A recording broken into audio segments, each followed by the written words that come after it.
Ba mama, biloko na biso ebeli tokolia ngona semula pembe wana oya kitoko wana. Ma mboto ezaka mbisi kitoko, tosangisi mo sikoyo na makaya bwa kisangani totia ngo ngai.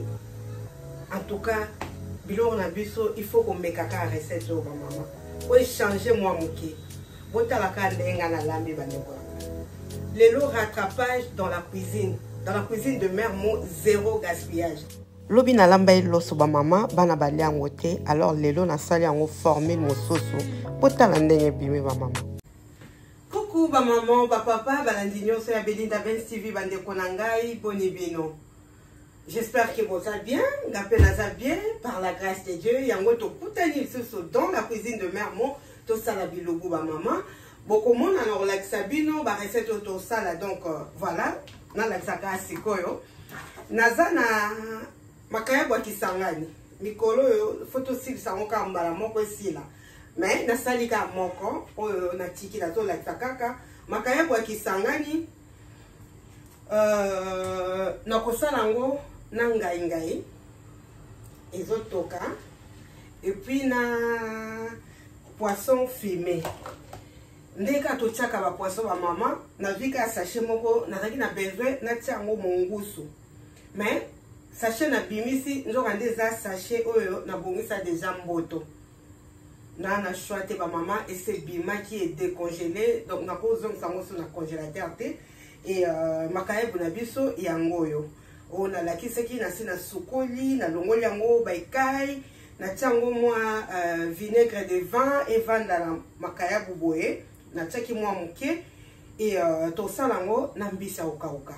mboto tokotia ngai na pâte d'arachide na lingi to liango bongo ba mama nga sepe na tia moi pâte d'arachide moke yo sala ndenge voilà et pour na bana ba mama to yebi ke biloko boye bana vraiment balinga kolia te bana bakoma trop capricieux pour na kolia ba mama bango ceux qui va décider balia kaka soso ba cuisse de poulet ko sala sali biloko mususu ba olingaka ba cuisse de poulet mais biso to sa ba mama to ko tika bana balia kaka biloko moko te nga mikolo ba luli ba pizza na ba pizza ba mikolo lekaki ezalika ba cordon bleu moko ezalaka donc steak haché kutu na somba ka soso te po bana balia ka soso ba steak haché te voilà na comment ça somba mi ba pizza na cordon bleu et puis n'importe quel cordon bleu balingara mingi cordon bleu kaka ya Carrefour Market donc bana ba okola ba komela ba buna bango ou bien bisala sana na bango soit soso viande de bœuf nde sikoyo ne biloko na biloko biso to lamba kapa ba madesu balinga madesu na mabumu pondu bango nyonso te mais viande de bœuf so na sali en tout cas bana nyonso baliaka sikoyo ba mama na sombaki loso nanga nakanga na moto ya ngai oyo ngai etoki ezaka mwa moke nalingi mpe ngai ezala mingi te ngai nanga nasombaki liboke moko ba mama yango oyo natokisi yango etoki vraiment bien po ezalaki ma ebele naotia yango de côté sikoyo ba mama ngombe nde viande de bœuf nde okosala yango sorte nyonso bakolia donc mingi bon so bouillon vraiment pas trop mais bango balingaka ba sauce bloquée bana nanga balingaka ba sauce bloquée ou bien osali bango bongo balia yango na loso bakolia yango ezala ba sauce ebele te kaka nde bana balingaka mais bado ba majeur déjà na préado tout ça c'est qu'on ndeni ba mama loso nanga na sombaki olalakisa ebino lobi na lambi mais na mono ndire ba calcula ngote ngati ko na sina lamba ki yango lobi na bi non na ko boaka loso bongo te na ni na sala bongo siko recette na viande oyo ba mama ngombe oyo na lakisa ki tende na tokisi na sala bango babenga ngona neti boula loso na sangisi na non mélange yango vraiment pour ceux qui na sali ka na kangeli bango viande apamba bako luka bali yango ne loko mususu loso ekotika donc na ozwa quantité moko ya loso na kalingi viande oyo na sala yango sauce tomate na balusi nde to salaka et voilà non la sabino ka résultat mais mingi oyo eza pona bana Donc loso wana na besoin na boire kango te yango na sala recette oyo na lakisa bino ba maman résultat nango kaka c'est aussi c'est kolamba biso nde lelo tozo lamba makayabu ya kisangani mboto ngai na mwa pâte d'arachide wana tolia yango ngana papa afuna mwa pilipili pembeni na semulo ya pembe ba mama na ripsa bino na lakisa bino ba semulo ana mibale na sombaki ce qui otala été maman qui ndotala na retour de course ya Château Rouge na dakisa ki ba semoule moko mibale oyo na lobaki na meka ba yebisa ingeza kitoko oui ba mama eza kitoko eza na goût eza lengi donc kalate kuto esila oyo na mesa na kolia na simbi kuta tango te donc so nzamba permettre la sala ba course na okende kaka epa mama wana na Château Rouge na ebite so bateka yango partout na zwaka semola na bande kolanga so lambi yango kitoko eza goût donc yango nde to liango makayabu na biso recette na biso tozo sala ba mama donc tout de suite tozo banda biloko etoki viande etoki o kutu na tika on de côté na osala nga mo vite fait alors makayabu na biso toza na aubergine grillée yango na ti yango na osala sauce makayabu naza na purée de tomate fraîche yango yo naza na ba oignon ba poivron ail poivre noir na bouillon de poulet ba condiment na biso ba mama marinade na tiango na biloko telelo lelo to lambela ndenge mosusu po tolobi na cuisine mo photo variaka donc lelo on tient ba ndembi te ba poireau te non on tient na ngote na tika ka poivron bitungulu aubergine tomate ail poivre na poivre noir moi mukie kaka na viande ya bana nde tomonaki na tiaki marinade na tie mélange ya gingembre na moi ail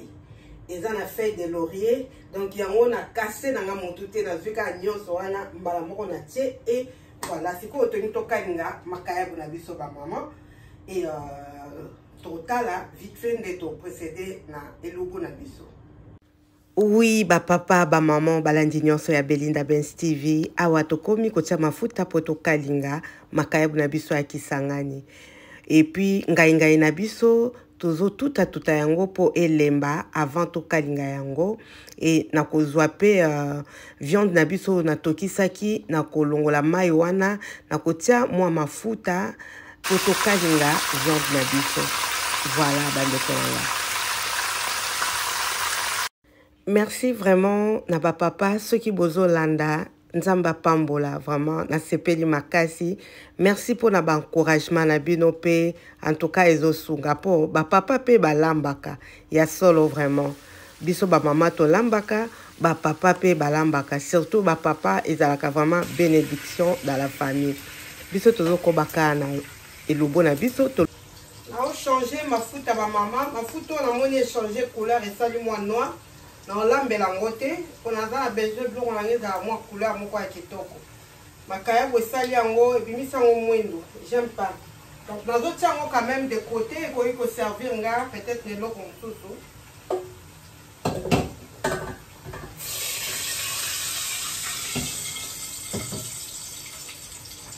la mafuta na nga ba saisonnement ba mama na sepela kolamba ngo mingi po yango na tia ngo ka mwa mukie. Voilà. Nazo tia siko ba onyo ba mama lokola mafuta na biso na ezui moto makasi te. Na te ba onyo.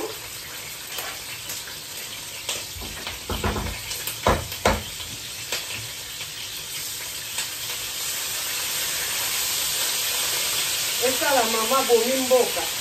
So la.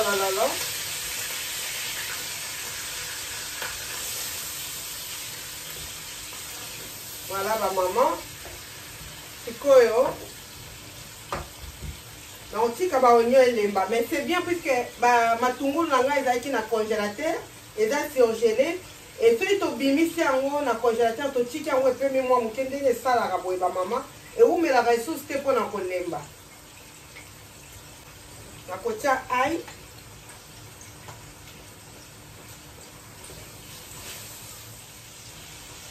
bapoivron mpe ezali na congélateur bamama ekomi mwa kolemba mpe yango na obelisa yango nzela moko na matungulu d'abord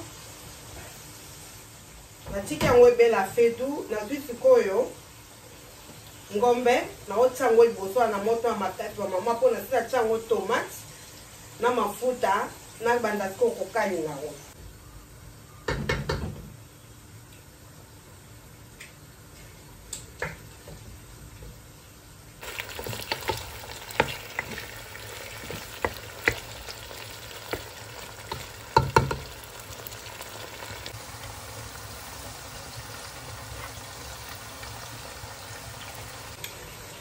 L'autre langa yango bamama botala ta bino moko l'autre ebele boye nabwaka jamais nazeli bango mayele awa ngombe se ezokalingama vraiment bien na bamatungulu parce que loso il faut vraiment viande na biso ebela po malembe na viande na biso bakolia bamama nayebi bango bien.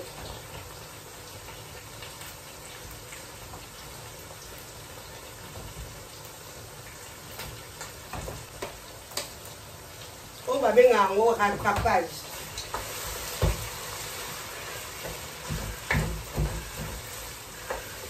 L'inspiration dans la cuisine de Mère Mo.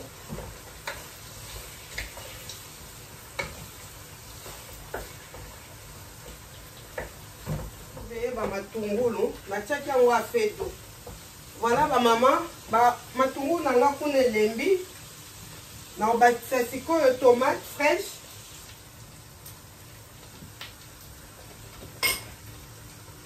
nabakisi aubergine grillée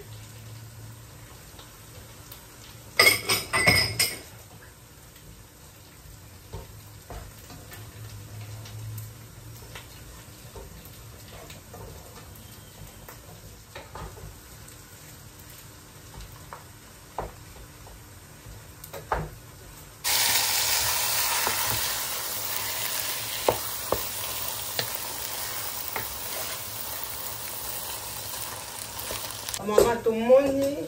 ndenge esali sikoyo naokanga naotia yango afetu mpo mai oyo totie ekauka bamama naotia loso sikoyo afetu natia yango mana moto ya se vraiment ya se ya suka ebelaka nango malembe sikoyo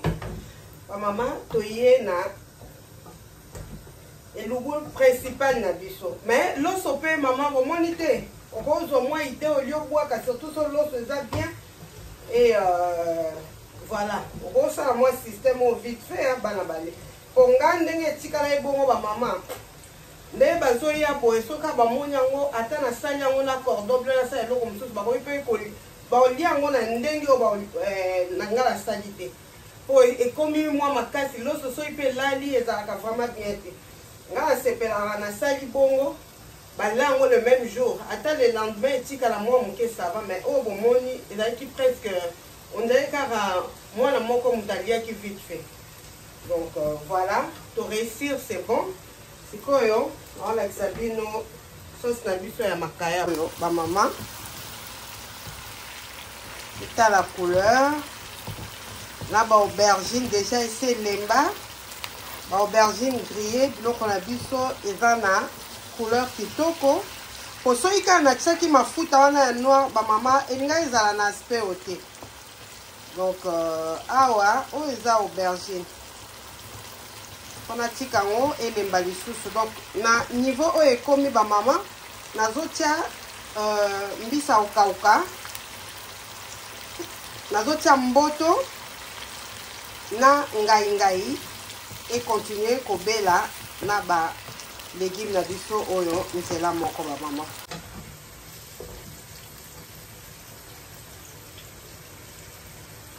obanda otia mboto ezaka pete ezaka pe goût mboto mbisi ya cher ba mama eza mbisi ya cher mais nga na sepelaka vraiment mingi kaka na nzombo nalingaka nzombo mingi mais de temps à temps kovarie boye mpe kitoko après naobakisa naozwa ngai na nga nameka nano mpona rince yango te bamama nameka to eza ngai makasi ça va eza vraiment ngai makasi te ça va naza na besoin ya ngai wana esalanga bien donc tomoni eza kaka lokola liyoto totie ngai moke makayabu bamama eza na mungwa normal mais soki natia yango kaka boye ere tosangisa na mwa mai biloko na biso ezala na sens te mpo makayabu soki kaka kolia yango ya pamba boye kitoko mais lokola tosala yango na balegime eza na nyonso eza ata na litanga mungwa te ata moke te donc totia yango bouillon vraiment bouillon moke naotia na sauce totia poivre noir balegime na biso bamama nyonso nasangisi ebeli nazozwa nzungu mosusu ya propre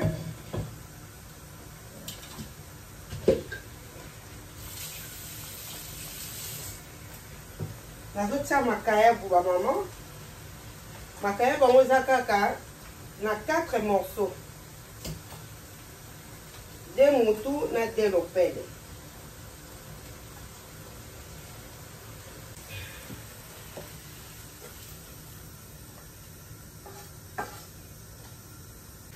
mama nazokisi kalungu na moto po nasala mwa pâte d'arachide esangana mwa ndambu yango moko après na osangisa po biloko na biso eumela nango mingi na moto te soki natie pâte d'arachide kaka bongo ekosala mwa mobesu donc namoni elambeli ekeseni epuis evariaka à chaque fois chaque inspiration ya lelo esengi nasala yango mpe boye mpo nazoboya babiloko oyo makayabu eza ya pete mboto eza pete ngai esi etokaki ebeli balegime na biso nyonso esi ebeli bamama leta tozelaka pâte d'arachide ebela na oyo toya olia biloko potopoto non ezala kitoko te nazozwa pâte d'arachide na biso kaka mwa ndambo na otia natokisi na ngango na mai oyo pembeni soso nalingaki natia mai oyo na nga natia nabandi komélanger pâte d'arachide na biso ezobimisa huile na yango moko bamama c'est très bien eza ya bien soki tomoni pâte d'arachide ezobimisa huile boye bamama seke eza vraiment ya vrai basangisa te mpo bapâte d'arachide mosusu basala yango mélange ezalaka bien te mais oyo mafuta ebimi ebele donc seke eza vraiment nguba donc marque oyo étoile d'Afrique eza bien bamama loso mpe ezobela malembe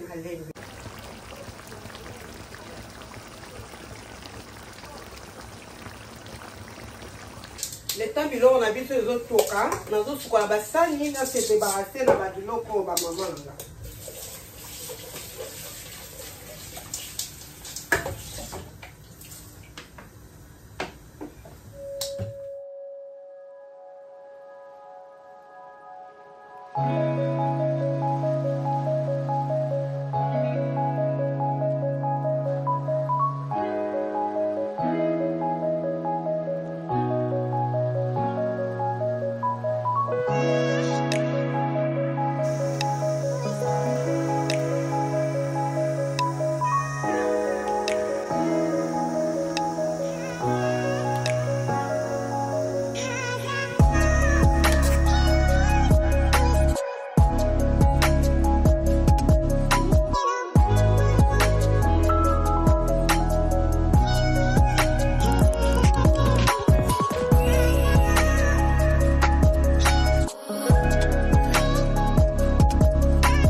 Voilà, bandeko nanga, ba recette na biso, tokome na biso na suka. Tomoni loso o elingaki bwakama,